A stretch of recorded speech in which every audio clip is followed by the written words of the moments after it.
Hello everyone. Hello, good afternoon to everyone. सभी प्यारे बच्चों को ढेर सारा प्यार, नमस्कार। कैसे हैं आप? मेरा नाम है सौरभ शर्मा और मैं आप सभी बच्चों का तहे दिल से स्वागत करता हूं अड्डा 24/7 के class 9th and 10th channel पे, जिसे जाना जाता है अड्डा किसका? कामयाबी का। उम्मीद करता हूं कि आप सभी स्वस्थ होंगे, मस्त होंगे, अपने अपने घरों में होंगे और जोरों शोरों के साथ तैयारियों में लगे हुए होंगे। तैयारियां तो इस बार करनी भी है क्योंकि इस बार है हम 10th का बोर्ड एग्जाम देने के लिए तैयार, कि हमें तैयारियां करनी पड़ेगी। लाखों बच्चे जब यहां पे 10th बोर्ड के एग्जाम्स की तैयारी कर रहे हैं तो उन लाखों बच्चों से आगे निकलते हुए हमें भी आगे बढ़ना है। तो बच्चों, तैयारियां अभी से शुरू कर दो और आपकी तैयारी को बेहतर करने के लिए हमने तो शुरुआत कर दी है अपने आरंभ बैच की। और अपने इस आरंभ बैच के जरिए आपको क्लास 10th के सभी सब्जेक्ट्स, चाहे वो सोशल साइंस, चाहे मैथ्स, चाहे हिंदी, इंग्लिश या फिर हो साइंस, सबके एक से एक बेहतरीन टीचर सिर्फ आप लोगों के लिए यहां पे डेली रेगुलर लाइव क्लासेस ले रहे हैं बच्चों। तो आप अगर इनके सेशंस मिस कर रहे हो तो आपको बता देता हूं कि अगर आप इन सभी के सेशंस की रेगुलर अपडेट्स पाना चाहते हैं तो जल्दी से कीजिए हमारे चैनल को सबसे पहले सब्सक्राइब, बेल आइकन को क्लिक, जिससे आपको मिलेंगे हमारे सभी सेशंस की रेगुलर अपडेट्स। तो बच्चों, फटाफट से जिन बच्चों ने अभी तक सब्सक्राइब नहीं किया, जल्दी से सब्सक्राइब कर लीजिए चैनल को। सभी बच्चों को ढेर सारा प्यार, नमस्कार। फिर से जो भी नए स्टूडेंट्स हमारे साथ जुड़ते जा रहे हैं सभी को ढेर सारा प्यार। ओके, तो आज क्या है, आज का टॉपिक क्या है? आज आपको पता है आज है रविवार, यानी कि संडे का दिन। तो आज तो हम करेंगे धमाका, किसके साथ? एमसीक्यू के क्वेश्चंस के साथ। जी हां, बिल्कुल इस संडे आज के दिन हम करने वाले हैं एमसीक्यू सीरीज। आपको पता है हर संडे सौरभ सर किसी ना किसी एक चैप्टर पे आप लोग को एमसीक्यू क्वेश्चंस की प्रैक्टिस करवाते हैं। तो इस बार आज हम करने वाले हैं चैप्टर नंबर 3, यानी कि दो चर वाले रैखिक समीकरण युग्म। दो चर वाले रैखिक समीकरण युग्म के बारे में आज हम एमसीक्यू की सीरीज करने वाले हैं। तो बच्चों, सबसे पहले हमने टॉपिक देख लिया। अब आगे बढ़ते हुए सबसे पहले अपना इंट्रोडक्शन आप सभी प्यारे बच्चों से करवा देता हूं। तो बच्चों, मेरा नाम है सौरभ शर्मा, मैं हूं BTech graduate in electronics and communication engineering और मेरे को हो चुके हैं ऑलमोस्ट मोर देन 10 इयर्स का टीचिंग एक्सपीरियंस मैथ्स पढ़ाने का। और अभी तक के अपने 10 साल के कैरियर में 3 साल से भी ज्यादा समय मैं बिता चुका हूं ऑनलाइन एजुकेशन में। और ऑनलाइन एजुकेशन के जरिए आप जैसे 10,000 से भी ज्यादा खिलाड़ियों को मैंने तैयार करा है। और आपकी तैयारियों को भी बेहतर करने के लिए, जी हां, आपकी तैयारियों को बेहतर करना है। तैयारी तो आप लोग बिल्कुल कर रहे हो, लेकिन उसे बेहतर और बेहतर से बेहतर बनाने के लिए डेली घड़ी में 3:30 बजने का मतलब होता है कि सौरभ सर आ जाते हैं सिर्फ आप प्यारे बच्चों के लिए लाइव, सिर्फ और सिर्फ अड्डा 24/7 के class 9th and 10th channel पे। तो जल्दी से बच्चों अब अपने कॉपी पेन तैयार कर लो, क्योंकि धमाका होने वाला है। एक के बाद एक क्वेश्चन हम यहां पे करेंगे एमसीक्यू के, और आपको यहां पे चैट बॉक्स पे आंसर करना है गिवन टाइम लिमिट के अंदर। तो बच्चों, फटाफट से अपने अपने कॉपी पेन तैयार कर लो, क्योंकि मैथ्स मांगती है क्या? प्रैक्टिस। और प्रैक्टिस हम एक के बाद एक क्वेश्चंस के जरिए हम प्रैक्टिस खूब सारी करेंगे। इसके जरिए, इस एमसीक्यू सीरीज के जरिए एक तरह से आपका चैप्टर में भी रिवीजन होता रहेगा। तो बच्चों, शुरू करें क्या? देखिए पहला क्वेश्चन क्या कहता है। तो सभी खिलाड़ी अगर मेरे तैयार है तो चलिए शुरुआत करते हैं। तो देखिए सबसे पहला क्वेश्चन आपकी स्क्रीन पर क्या कहता है। क्वेश्चन ये एक दिया हुआ है, पहला नंबर का, बोल रहा है कि निम्न में से कौन एक दो चर वाले रैखिक समीकरण को प्रदर्शित करता है। ऑप्शंस दिए हैं ए, बी, सी और डी। तो देखिए जरा क्या इसका करेक्ट आंसर होगा। बहुत ही साधारण सा आपसे बेसिक सा क्वेश्चन एक पूछा गया है, तो आपको इस तरह के क्वेश्चंस आने चाहिए भाई। अगर चैप्टर है आपका दो चर वाले रैखिक समीकरण युग्म, तो बच्चों आपको इसके बारे में पता होना चाहिए कि आखिर दो चर वाला रैखिक समीकरण युग्म होता क्या है। तो मेरे ओपी गैंग के खिलाड़ी जल्दी से जवाब दे मुझे चैट बॉक्स के अंदर। समय हो चुका है समाप्त। और बच्चों, इसका करेक्ट आंसर क्या होगा? आपसे बोला गया था दो चर वाले रैखिक समीकरण को प्रदर्शित करता है। तो देखो दो चर किस किस के अंदर है कि सर सभी के अंदर। मुझे यहां पे इस ऑप्शन डी के अंदर तो 3 चर दिख रहा है, तो ये तो हो गया पहले ही गलत। अब दो चर वाले बाकी के ये दोनों हैं, बाकी के तीनों हैं। अब ये दो चर वाले तो हैं क्या? अब इनमें से रैखिक समीकरण कौन कौन से हैं? रैखिक क्या होता है कि सर वो रैखिक समीकरण कहलाते हैं जिसमें चर की अधिकतम घात कितनी होती है? सिर्फ और सिर्फ 1। तो हमने देखा ऑप्शन ए में चर की घात कितनी दिख रही है आपको? 2। तो ये भी गलत, रैखिक नहीं है। ऑप्शन बी के अंदर देखो, इसमें x की घात आपको कितनी दिख रही है कि सर 2। तो ये भी रैखिक नहीं है। बचा कौन सा? ये ऑप्शन सी, इसमें दो चर है u और v और दोनों की घातें कितनी है, एक एक है, तो आप इसका कह दो कि ऑप्शन सी करेक्ट आंसर होगा। बिल्कुल, तो आपको समझ में आया। अब देखो इस तरह के कुछ और प्रश्नों पे मैं आपको अभ्यास कराऊंगा। आपको पता होना चाहिए कि आखिर दो चर वाली रैखिक समीकरण दिखते कैसे हैं, तो आपको इसका अभ्यास करना पड़ेगा बच्चों। तो देखिए जरा अब बात करेंगे अपने अगले क्वेश्चन की, तो जरा देखते हैं। स्क्रीन पर आएगा आपका अगला क्वेश्चन। पहला क्वेश्चन तो क्लियर, कंसेप्ट अगर क्लियर हो गया ना बच्चों, तो आप इन क्वेश्चंस को आसानी से कर दोगे। तो खिलाड़ी मेरे तैयार। देखते हैं अगला क्वेश्चन क्या कहता है। अगला क्वेश्चन ये दिया हुआ है, बताओ इनमें से कौन एक दो चर वाले रैखिक समीकरण को प्रदर्शित कर रहा है। तो क्या कहोगे, ए बी सी या डी। चार ऑप्शंस आपको दिए हुए हैं, देखें आप में से कितने प्यारे खिलाड़ी इसका आंसर दे देते हैं। देखते हैं आप में से कितने प्यारे खिलाड़ी इसका आंसर दे देते हैं। देखिए जरा,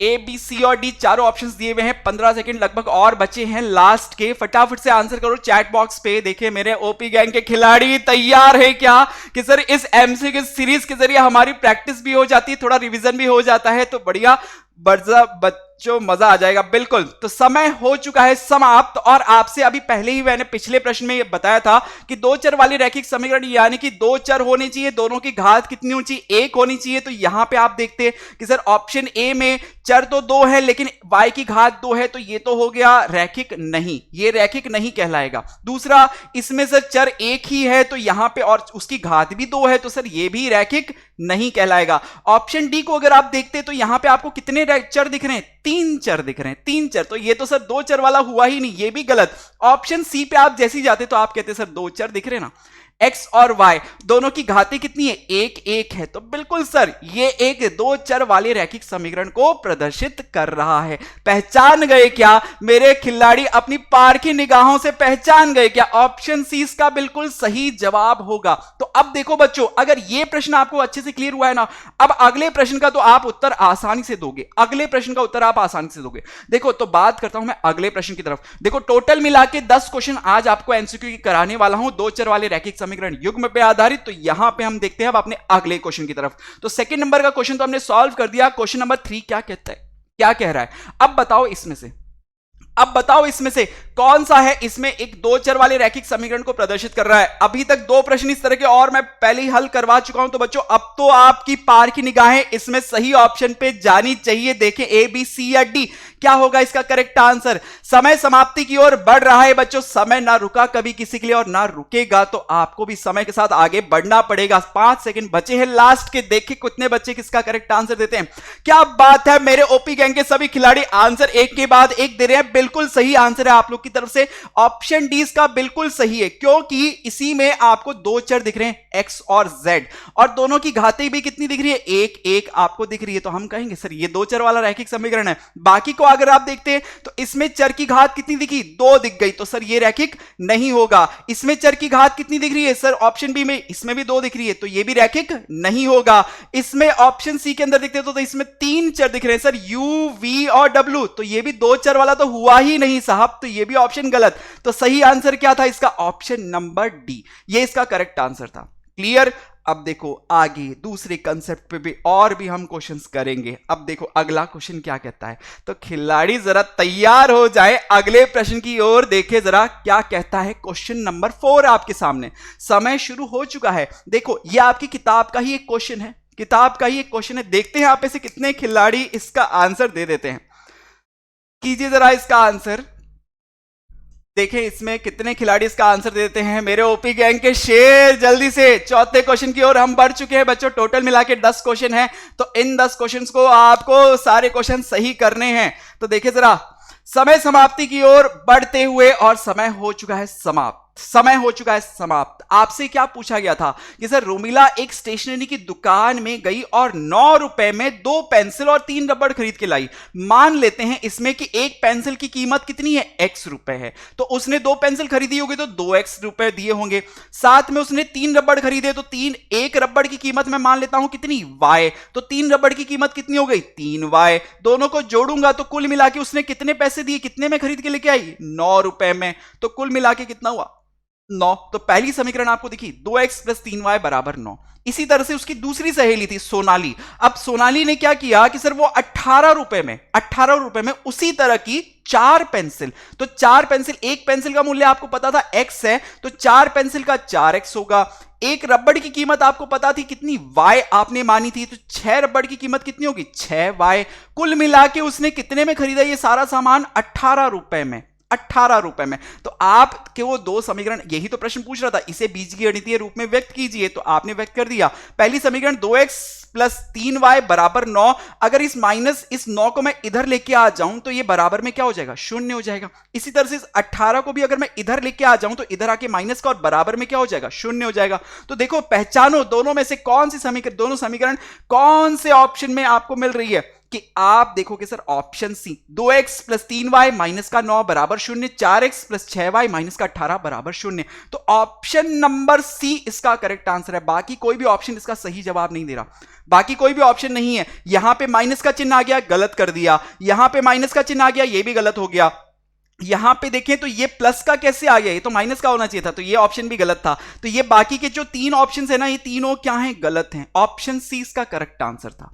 क्लियर हुआ क्या प्रश्न क्लियर हुआ, समझ में आया। तो इस तरह का भी अगर कोई ऑब्जेक्टिव क्वेश्चन आपके सामने एमसीक्यू के फॉर्म में आ जाए तो आपको आंसर करना आना चाहिए। तो मेरे ओपी गैंग के खिलाड़ी तैयार अगले क्वेश्चन का मुकाबला करने के लिए। अरे सर हम ओपी गैंग से बिलोंग करते हैं, हम कभी ना रुके और ना रुकेंगे। तो बात करते हैं अगले क्वेश्चन की। तो देखिए जरा खिलाड़ी तैयार, अपने कॉपी पेन संभाल लो बच्चों, जल्दी से आपको आंसर करना है समय के अंदर। देखिए जरा अगला क्वेश्चन क्या कहता है। अगला क्वेश्चन ये दिया हुआ है बहुत ही आसान सा प्रश्न कि रैखिक समीकरण युग्म के कितने हल होंगे यदि वे समांतर हैं। अगर दो रैखिक समीकरण का युग्म है, अगर एक रैखिक समीकरण का युग्म मतलब दो रेखाएं हैं और वो दोनों कैसी एक दूसरे के समांतर हैं, साहब समांतर हैं, तो उस स्थिति में उसके हल कितने होंगे, 1 2 0 या अनंत। 1 2 0 या अनंत। हर एक बच्चे की तरफ से इसका आंसर आना चाहिए, हर एक स्टूडेंट की तरफ से इसका आंसर आना चाहिए। देखिए समय समाप्ति की ओर बढ़ रहा है बच्चों, बहुत बढ़िया, समय हो चुका है समाप्त और खिलाड़ियों ने बिल्कुल इसका सही आंसर दिया है कि सर अगर दो रेखाएं समांतर होती ना तो उनका कभी भी हल नहीं आ सकता, कभी भी हल नहीं आ सकता। इसलिए इसका करेक्ट आंसर क्या होगा, 0। क्योंकि सर दो रेखाएं जब एक दूसरे के समांतर है तो इन दोनों के बीच में कोई उभयनिष्ठ प्रतिच्छेदी बिंदु तो आएगा ही नहीं, कोई प्रतिच्छेद ये करेंगे नहीं कभी भी, चाहे आप अनंत दिशाओं में कितना ही आगे बढ़ा दो, ये कभी भी एक दूसरे को काटती हुई नहीं दिखेगी। जब काटेगी नहीं तो इनका कोई उभयनिष्ठ बिंदु ही नहीं आएगा, जब उभयनिष्ठ बिंदु नहीं आया तो सर कोई हल आएगा ही नहीं। तो सीधी सी बात है, अगर दो रेखाएं समांतर है ना, दो रेखाएं अगर कैसी है, अगर रैखिक समीकरण के युग्म, भाई हमें प्रश्न में क्या बोला, रैखिक समीकरण के युग्म है, और रैखिक समीकरण को हम जानते हैं जब ग्राफ पर हम प्रदर्शित करते हैं तो रेखा के रूप में आता है। तो दोनों रेखाएं कैसी है, समांतर है। जब दोनों रेखाएं समांतर है तो सर कभी काटेगी नहीं, तो इसका 0 हल होगा। हल कितना होगा, 0 होगा। तो बोलो आसानी से, अगर कंसेप्ट आपको क्लियर है तो आप आसानी से इस प्रश्न को भी कर दिए। चलिए तो बात करते हैं अगले प्रश्न की। खिलाड़ी तैयार, क्वेश्चन समझ में आ रहे हैं, मजा आ रहा है तो देखो धमाके के लिए अभी तैयार रहो, आगे और भी क्वेश्चंस आएंगे अभी। तो देखते हैं बच्चों अगले क्वेश्चन की तरफ आगे बढ़ते हैं। देखो जरा अगला क्वेश्चन क्या कहता है। ये क्वेश्चन आपको दिया हुआ है, बात बताइए a1 बटा a2 b1 बटा b2 और c1 बटा c2 की तुलना करके जांच कीजिए कि ये जो रैखिक समीकरण का युग्म है ये समांतर, संपाती या प्रतिच्छेदी या इनमें से कोई नहीं। किसको प्रदर्शित कर रहा है, समांतर रेखाओं को, संपाती है या प्रतिच्छेदी रेखाएं हैं या कोई नहीं, इनमें से किसको प्रदर्शित कर रहा है। जल्दी से आंसर करना चाहिए आप लोगों को। ओके, समय समाप्त होते हुए बच्चों आपको पता है ना a1 क्या होता है कि सर पहले समीकरण में x का गुणांक, b1 क्या होता है पहले समीकरण में y का गुणांक, c1 क्या होता है पहले समीकरण में स्थिरांक, a2 क्या होता है दूसरे समीकरण में x का गुणांक, b2 क्या होता है कि सर दूसरे समीकरण में y का गुणांक, और c2 क्या होता है दूसरे समीकरण के अंदर स्थिरांक। अब आपसे a1 बटा a2 पहले बोल रहा है तो आप a1 बटा a2 निकालते कितना आता कि सर 5 बटा 7। अच्छा, इसी तरह से अब अगर आप b1 बटा b2 निकालते तो b1 का मान कितना है, देखो चिन्ह के साथ लेना है आपको, माइनस का 4 बटा 6। आपने बोला सर ये कट भी सकता है तो काट भी देते हैं, माइनस का 2 बटा 3।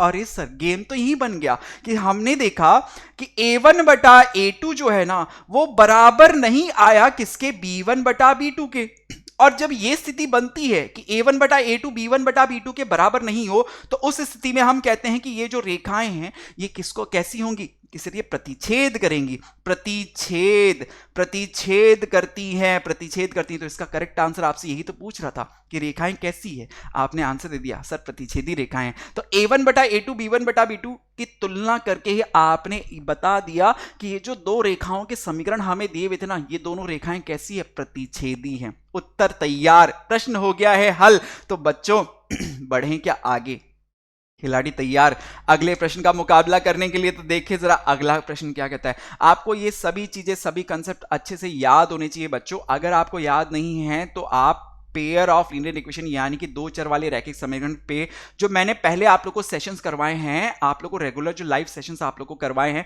आप उन सेशंस के से जा एक बार देख सकते हो, जिससे आपको पता लगे कि आखिर इनका कंसेप्ट क्या क्या है। उससे आपको बहुत आसानी से सभी चीजें समझ में भी आ जाएगी। ठीक है बच्चों, तो बात करते हैं अगले प्रश्न की। देखो जरा अगला प्रश्न क्या कहता है। अगला प्रश्न ये दिया हुआ है आपकी स्क्रीन पर। बताइए कि ये जो रेखा आपको दी हुई है 2x + 3y - का 8 = 0, इसके समांतर रैखिक समीकरण कौन सा होगा। कि सर ये चार ऑप्शंस दिए हुए हैं, इनमें से कौन इसके समांतर रेखा को प्रदर्शित करेगा। देखते हैं आप में से कितने खिलाड़ी इसका आंसर दे देते हैं।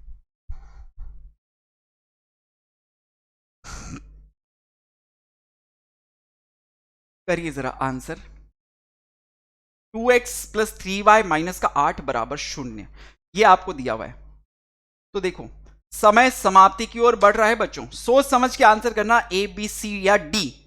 समय हो चुका है समाप्त, समय हो चुका है समाप्त। हमें पता है क्या बोल रहा है कि सर रेखाएं कैसी होनी चाहिए, समांतर। इसके समांतर बताना है तो मैं बोलूंगा कि सर समांतर रेखाओं का नियम क्या कहता है, a1 बटा a2 बराबर होना चाहिए b1 बटा b2 के, परंतु वो बराबर नहीं हो सकता किसके, c1 बटा c2 के। तो आप इन तीनों, ये जो चार ऑप्शंस दिए हुए थे ना, इनमें से आप जांच करके देख लेते, आपको सही उत्तर पता लगता sir option D. Option D को अगर आप देखें ना, तो यहां पे a1 और a2 का अनुपात आप देखें तो ये कितना आ रहा है, 2/4 बराबर है किसके, 1/2 के। ये किसका मान आया, a1 बटा a2 का।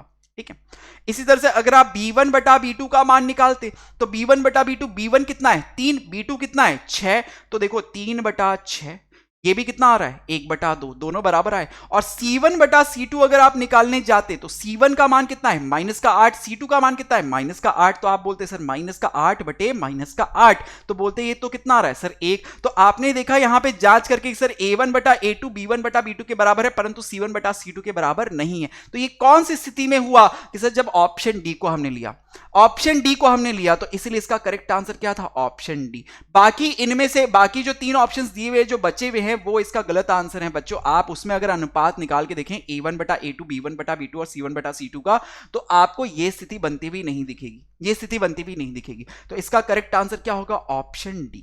बोलो क्लियर हुआ, बोलो क्लियर हुआ। तो इस तरह का अगर कोई प्रश्न आपसे पूछ ले कि सर अगर ये रैखिक समीकरण मुझे दिया हुआ है तो आप बताओ इसके समांतर रेखा का समीकरण क्या होगा, क्या हो सकता है, तो हम इसका आंसर देते कि सर ऑप्शन डी होगा, ऑप्शन डी होगा। तो इस तरह से अगर वो प्रश्न को और घुमा के पूछ लेता कि प्रतिच्छेदी रेखा का समीकरण क्या होगा या इसके संपाती रेखा का समीकरण क्या होगा, तो आप उसका भी आंसर दे सकते हो। कंडीशन अगर पता है ना सर, कंडीशन अगर पता है ना, तो उसके आधार पर मैं आंसर निकाल सकता हूं। क्लियर सभी बच्चों को। चलो तो ये प्रश्न भी हो गया है सॉल्व। अगले क्वेश्चन की तरफ आगे बढ़ें। 7 क्वेश्चन आप सॉल्व कर चुके हो खिलाड़ियों। तो देखो जब बिना देरी करे मेरे खिलाड़ी अगले क्वेश्चन की तरफ आगे बढ़ते हुए चलेंगे। देखिए जरा अगला क्वेश्चन क्या कहता है। ये कह रहा है कि जांच कीजिए, करें कि क्या रैखिक समीकरण का निकाय, ये जो निकाय है कैसा है, संगत, असंगत, ए और बी दोनों या इनमें से कोई नहीं। क्या आंसर दोगे इसका, करिए जरा। संगत और असंगत, अगर आपको पता है कि संगत क्या होता है असंगत क्या होता है, तो आप आंसर आसानी से दे सकते हो। करिए जरा, इसका आंसर क्या आएगा।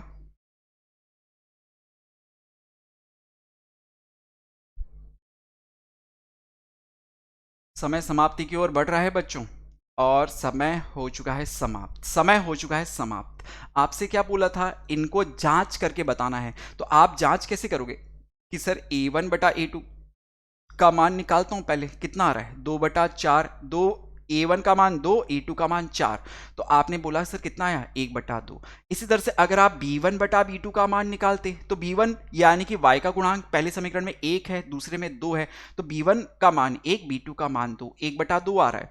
और c1 बटा c2 का मान अगर आप निकालते तो c1 क्या है, पहले समीकरण का स्थिरांक कितना है 5, दूसरे समीकरण का स्थिरांक c2 कितना है 10, तो आप लिखते ये कितना आ रहा है सर 5/10 आ रहा है, यानी कि 1/2। तो आपके पास यहां कंडीशन क्या बनी कि सर a1 बटा a2 बराबर आया मेरे पास b1 बटा b2 के, और ये बराबर है किसके, c1 बटा c2 के, तीनों बराबर हैं, तीनों बराबर आए हैं बच्चों। और जब तीनों बराबर होते हैं तो इस तरह से हम बता सकते हैं कि ये जो दोनों रैखिक समीकरण का युग्म है ना, ये जो रैखिक समीकरणों का युग्म है ये कैसा है, संपाती है। कैसा है, संपाती है, एक दूसरे पे अध्यारोपित हो रही हैं दोनों रेखाएं। जब एक दूसरे पे अध्यारोपित होती है तो उनके बीच में अनंत हल होते हैं। कितने हल होते हैं, अनंत हल, कि सर अनंत हल होते हैं। और आपने हमें सिखाया था कि जब हल आए, जब किसी भी स्थिति के अंदर अगर हल आता है तो उसे हम क्या कहते हैं सर, संगत युग्म। उससे हम क्या कहते हैं कि सर इनका हल अगर निकल रहा है ना तो हम क्या कहेंगे, संगत है रेखाएं, तो हम कहेंगे सर ये रेखाएं कैसी है, संगत है। अनंत हल, सर हमने तो एक की मांग करी थी, आपने तो यहां अनंत हल दिखा दिए। जब अनंत हल है तो डेफिनेटली बिल्कुल सर निश्चित रूप से ये संगत होंगे। तो इसका करेक्ट आंसर क्या होगा, ऑप्शन ए। ऑप्शन ए बताएगा कि सर ये दोनों रैखिक समीकरणों का जो युग्म है ना, इनका इनके अनंत हल आ रहे हैं, इसलिए मैं कहूंगा ये संगत है। क्लियर हो गया ये क्वेश्चन भी, कंसेप्ट क्लियर, कंसेप्ट रिवाइज भी हो रहा है आप लोगों का बच्चों। तो 8वें क्वेश्चन के साथ हमने ये वाला भी प्रश्न हल कर दिया है। तो खिलाड़ी तैयार, 2 क्वेश्चन और बचे हैं लास्ट के, तो खिलाड़ी तैयार अगले प्रश्न का जवाब देने के लिए। तो चलिए आगे बढ़ते हैं अगले प्रश्न की तरफ। तो देखिए जरा, अब की बार बताओ कि सर इसका क्या होगा, ये जो समीकरण का निकाय है ये किसको प्रदर्शित करता है, अद्वितीय हल है या कोई हल नहीं है, अनंत हल है या इनमें से कोई नहीं। क्या आंसर दोगे इसका, कीजिए जरा इस क्वेश्चन को सॉल्व, कीजिए जरा इस क्वेश्चन को सॉल्व। देखिए आप में से कितने खिलाड़ी इसका आंसर दे देते हैं।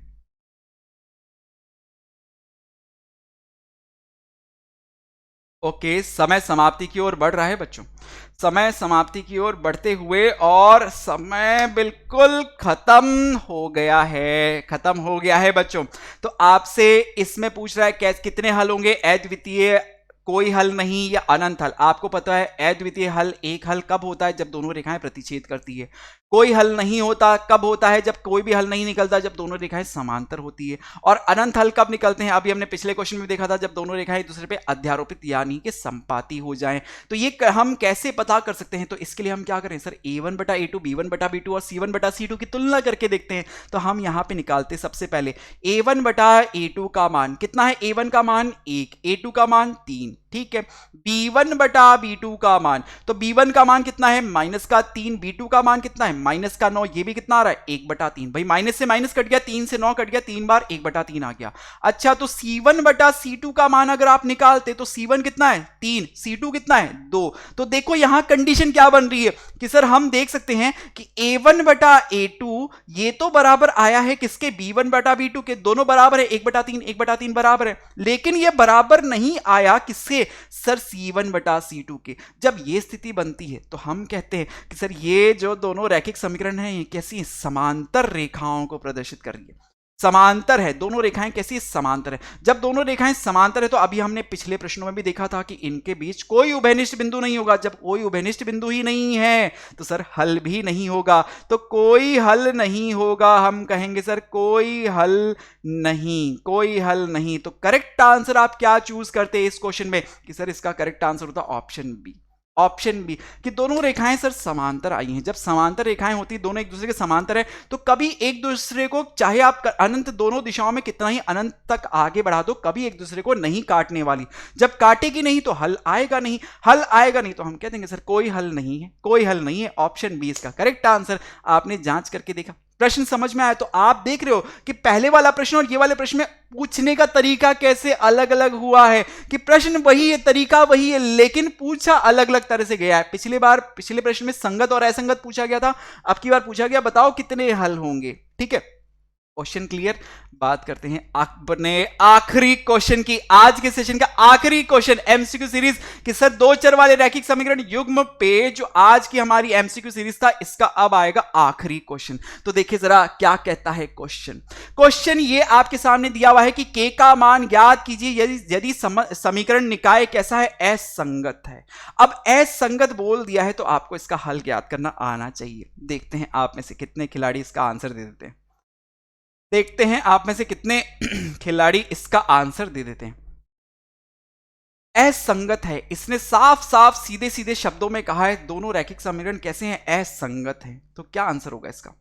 समय समाप्ति की ओर बढ़ रहा है बच्चों, कीजिए जरा हल इस क्वेश्चन को। ओके, समय हो चुका है समाप्त, समय हो चुका है समाप्त। देखो आपको हल करके भी दिखा देता हूं। अगर इसने बोला कि समीकरण का निकाय कैसा है, असंगत है। असंगत कब होता है? जब दोनों रेखाएं कैसी हो, समांतर हो।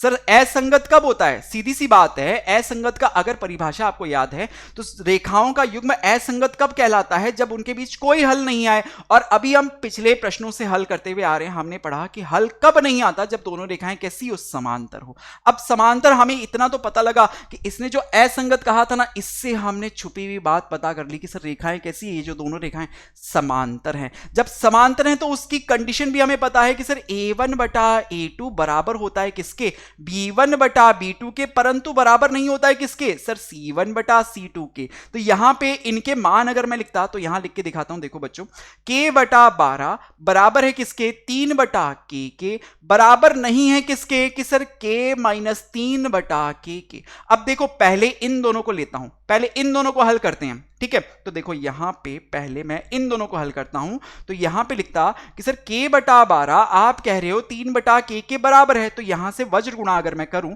तो हमारे पास क्या आएगा कि सर k स्क्वायर बराबर कितना आएगा, 36। और k स्क्वायर बराबर 36 है, यानी कि k का मान क्या आएगा, आप इधर 36 का वर्गमूल लोगे तो आपके पास आएगा प्लस माइनस 6।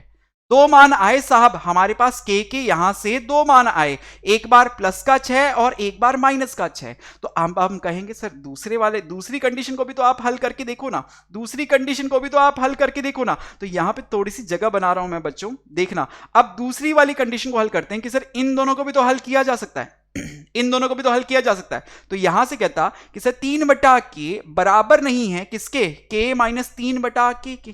ये लिखते आप इसे हल करते तो आप जब वज्र गुणा करते तो आप देखते सर ये k से k कट गया, तो हमारे पास क्या आया, 3 बराबर नहीं है किसके, k माइनस 3 के। इस 3 को अगर आप उधर भेजते तो आपके पास आता k बराबर नहीं है किसके, 6 के। तो आप इधर कह रहे हो सर k बराबर नहीं है 6 के, इधर आप कहते हो सर k बराबर है 6 और माइनस 6 के। तो क्या उत्तर होगा कि सर दोनों के बीच में कॉमन कौन है? कि देखो इधर आपके पास दो उत्तर आए, k का मान आपने बोला प्लस का 6 या माइनस का 6, दो मान हो सकते हैं। हमने आगे देखा, हमने बोला प्लस का 6 तो नहीं हो सकता, तो सीधी सी बात है सर प्लस का 6 जब नहीं हो सकता तो बचा क्या, k का मान सिर्फ माइनस का 6 बचा। तो हम कहेंगे यहां से कि k बराबर कितना होगा, माइनस का 6। तो करेक्ट आंसर क्या होगा इस क्वेश्चन का, कि सर ऑप्शन डी। जब आपको दिया हुआ था यहां पे दोनों रेखाओं के समीकरण कैसे हैं, असंगत है, हमने बोला समांतर होंगे। असंगत है इसका मतलब समांतर है, समांतर होने की कंडीशन हमने लगाई, उसको हमने हल किया, पहले दो को हल किया तो उससे हमारे पास k के दो मान निकले कि सर प्लस 6 और माइनस 6। फिर पीछे वाले दो को हल करके देखा तो उससे हमारे पास बोला कि सर k का मान 6 के बराबर नहीं हो सकता। तो हमने देखा इधर हमारे पास दो मान थे, या तो प्लस का 6 हो सकता है या माइनस का 6। तो प्लस का 6 तो हट गया क्योंकि इधर वाली कंडीशन बोलती है कि प्लस का 6 नहीं हो सकता। तो बचा क्या था, सिर्फ माइनस का 6 बचा था। तो हमने कह दिया सर k का मान अब तो फिक्स हो गया है, -6 होगा। तो इस तरह से आपने इस प्रश्न को भी हल कर दिया। क्या बोलो, 10 के 10 क्वेश्चंस आपको अच्छे से समझ में आ गए हैं क्या बच्चों? अगर आज के सेशन में आपको मजा आया, अगर आप चाहते हैं इस तरह के और क्वेश्चंस मैं आप लोग के लिए हर संडे टू संडे आप लोग के लिए करवाता रहूं, तो बच्चों मुझे कमेंट करके जरूर बताइएगा कि हाँ सर मजा आया और इस तरह के हम और क्वेश्चंस चाहते हैं, दो चर वाले रैखिक समीकरण युग्म पे हम और क्वेश्चंस करना चाहते हैं। तो मैं आपको डेफिनेटली बच्चों बिल्कुल इस तरह के प्रश्नों में खूब अभ्यास करवाऊंगा, बहुत सारी प्रैक्टिस करवाऊंगा, ठीक है बच्चों? तो जल्दी से उम्मीद करता हूं कि आज आपको बड़ा मजा आया होगा। तो अब बच्चों आगे बढ़ते हुए जल्दी से आपको अपने टेलीग्राम चैनल, फेसबुक पेज और व्हाट्सएप ग्रुप के बारे में बता देता हूं कि ये हमारे टेलीग्राम चैनल का लिंक है, ये हमारे टेलीग्राम चैनल का लिंक है जिस पर आपको मिलते हैं हमारे सभी सेशंस की रेगुलर अपडेट कि कौन सा टीचर कब कहां किस टॉपिक पे किस टाइम आपके लिए क्लासेस ले रहा है, सबका रेगुलर नोटिफिकेशन आपको हमारे टेलीग्राम चैनल पे दिया जाता है। साथ ही इसी पर आपको हमारे सभी सेशंस की पीडीएफ की फॉर्म में नोट्स भी प्रोवाइड करवाए जाते हैं, जिससे आपकी तैयारियां और बेहतर हो जाए। तो अगर आप ये सब चीजें पाना चाहते हैं बच्चों, तो जल्दी से हमारे टेलीग्राम चैनल से जुड़ जाइए, ये लिंक दिया हुआ है, ठीक है। इसके अलावा आप लोगों के बच्चों के डाउट्स को सॉल्व करने के लिए बच्चों हमने बनाया अपना एक व्हाट्सएप ग्रुप, और व्हाट्सएप ग्रुप का लिंक भी आपको वीडियो के डिस्क्रिप्शन में दिया हुआ है। आप उस लिंक के थ्रू जाके आप हमारे व्हाट्सएप ग्रुप से भी जुड़ सकते हैं। तो बच्चों व्हाट्सएप ग्रुप सिर्फ आपके डाउट्स को सॉल्व कराने के लिए बनाया गया है, तो बच्चों इसका पूरा फायदा उठाएं डाउट्स को क्लियर करने के लिए, ना कि चैटिंग करके, ठीक है बच्चों। तो चलिए आगे बढ़ते हैं। अब उम्मीद करता हूं कि आज के सेशन में हमने जितने क्वेश्चंस करे आपको मजा आया होगा। तो बच्चों अगर मजा आया है तो अपनी तरफ से वीडियो को लाइक जरूर करना, अपने अपने दोस्तों को, अपने अपने स्कूल फ्रेंड्स को जरूर शेयर करना कि सर जैसा कि आपने कर रखा है ना कि रेगुलर हम वीक के अंदर मंडे से फ्राइडे तक तो हम पूरी पढ़ाई करते हैं, सैटरडे को हम करते हैं मेंटी और संडे को हम करते हैं एमसीक्यू की सीरीज। तो सर इस तरह से आप अपने दोस्तों को भी थोड़ा बताया करो। बच्चों आपका ही प्यार है जिसकी बदौलत हम इतने आगे तक बढ़ गए हैं।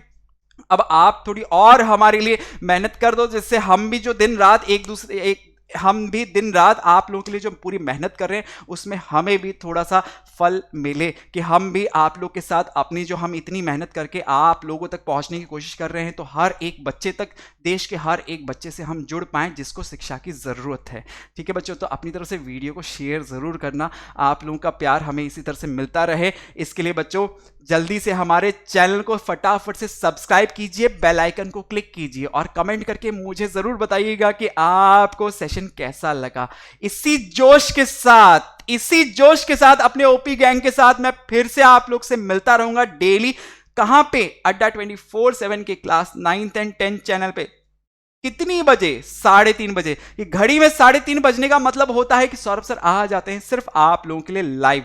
तो बच्चों जल्दी से हमारे चैनल को कीजिए सब्सक्राइब, बेल आइकन को क्लिक, वीडियो को लाइक और शेयर करने में कोई कमी नहीं आनी चाहिए, ठीक है बच्चों। तो इसी जोश के साथ फिर से मिलूंगा, तब तक खूब पढ़ाई करो, खूब मौज मस्ती करो और माता पिता की हमेशा सेवा करते रहना। सेवा में ही आनंद है, उनकी सेवा से ही आपको आशीर्वाद मिलेगा और आप दिन दुगनी रात चौगनी तरक्की भी करते जाओगे, ठीक है बच्चों। तो मिलते हैं अगले सेशन में, तब तक के लिए bye everyone, have a great day, bye bye to all.